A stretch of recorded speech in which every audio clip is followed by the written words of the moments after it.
Mga araw po sa inyong lahat ha. Nako, kakalabas lang po ng kumpirmasyon ng International Criminal Court Registry na totoo po, natutumba na si Tatay Digong habang siya po ay nasa detention. Naglalakad, natutumba, nung minsan tumama ang ulo.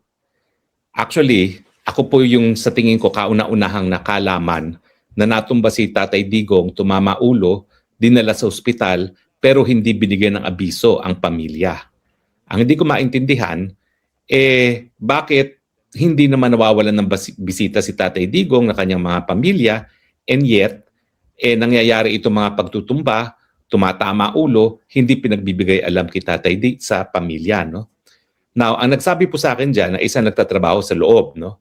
At medyo nahiya nga siya o natakot na sabihin sa akin na baka naman hindi alam nila VP na nahulog nung minsan si Tatay Digong, tumama ang ulo, dinala sa ospital. At yun nga yung napabalita na linabas siya at dinala sa ospital.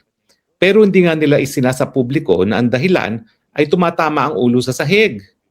Now, ngayon, ang linabas na report ng registry ay totoo. Tumutumba si Tatay Digong. At ang nakakabahala, hindi lang pala minsan, hindi lang 2 beses, mukhang regular na natutumba na si Tatay Digong habang naglalakad.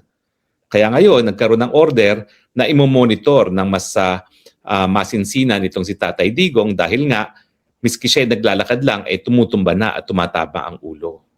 Ang tanong, ito ba ang tao na kaya pang humarap sa full-blown na paglilitis na ang sabi nila, hindi raw bababa sa 60 ang mga testigo? At ang problema dyan, unlike doon sa confirmation of charges at saka yung mga naunang mga pagdinig na po pwedeng hindi sumipot si Tatay Digong, dito kapag meron ng paglilitis, kinakailangan sumipot siya dahil kinakailangan makonfront niya mga witnesses at saka mga witnesses, makonfront din siya.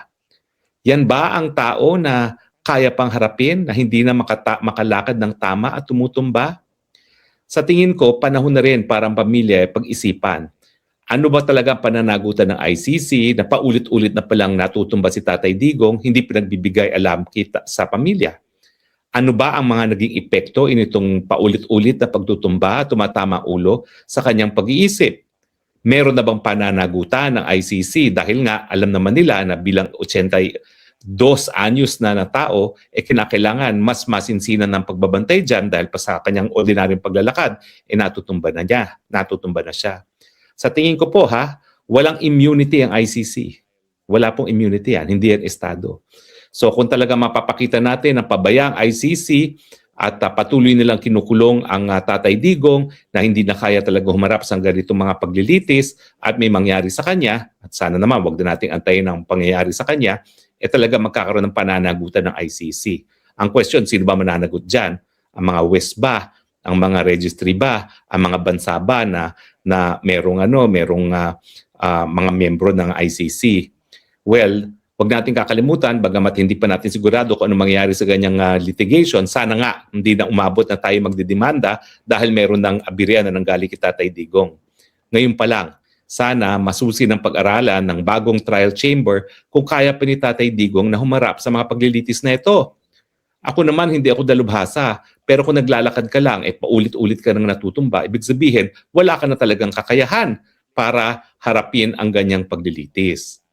Ang hahanapin ng korte dyan is kung kaya pa ba ni Tatay Digong unang-una na physically humarap dyan sa paglilitis na yan. Pangalawa, yung kanyang estado ng pag-iisip.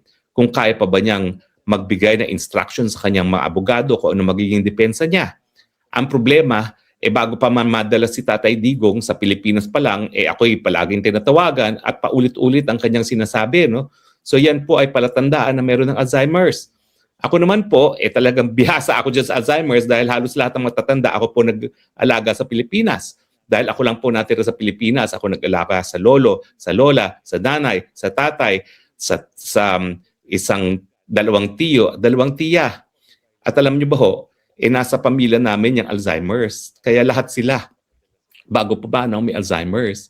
So ako, hindi lang po si Tatay Digong yung tumatawag sa akin na paulit-ulit ang mga sinasabi. Pati po si Presidente Erap, ganyan din po. Ang pinakamatindi talaga si President Erap kasi tumatawag yan mga 7 beses, 8 beses at para parehong sinabi. Ako naman, nabanggit ko lang yan na minsan kay Senator Jinggoy, hindi sa ayaw ko siyang tumawag kasi naaaliw naman ako na tinatawagan ako ni Presidente Erap. No?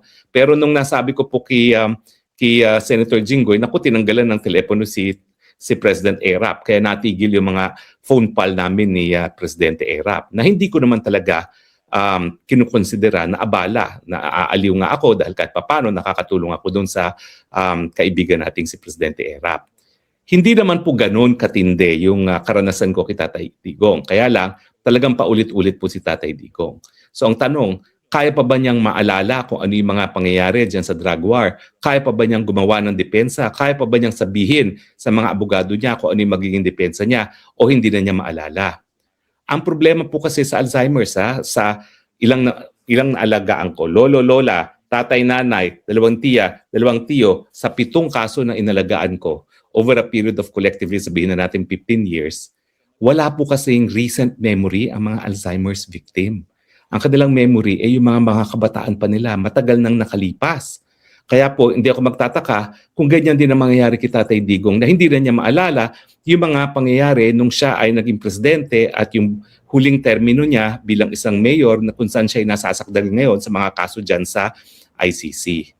So sa tingin ko, kung talagang magkakaroon ng masusing pag-aaral ang dalubhasa, magkakaroon talaga sila ng konklusyon na hindi na kaya ni Tatay Digong na humarap sa paglilitis, dapat na siyang pauwiin doon sa Davao kung saan siya ay mananatili at mabubuhay ng mapayapa hanggang siya ay tawagin ng ating Panginoon. Siguro naman po, dahil ang ICC ay nagsasabi na sila ay nagbibigay ng katarungan, ikukonsidera nila yung pag-iisip at pangangatawan ng tao bago talaga payagan na humarap sa full-blown na paglilitis. Ulitin ko po hindi ko naman sinasabi na medyo yung mga biktima.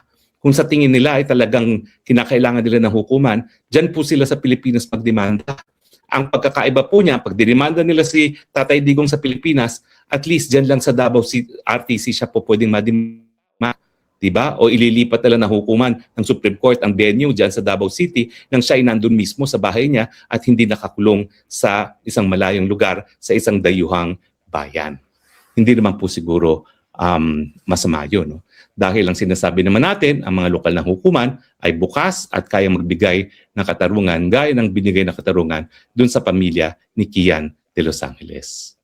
So maraming salamat po sa inyong patuloy na pagtitiwala at patuloy na panunood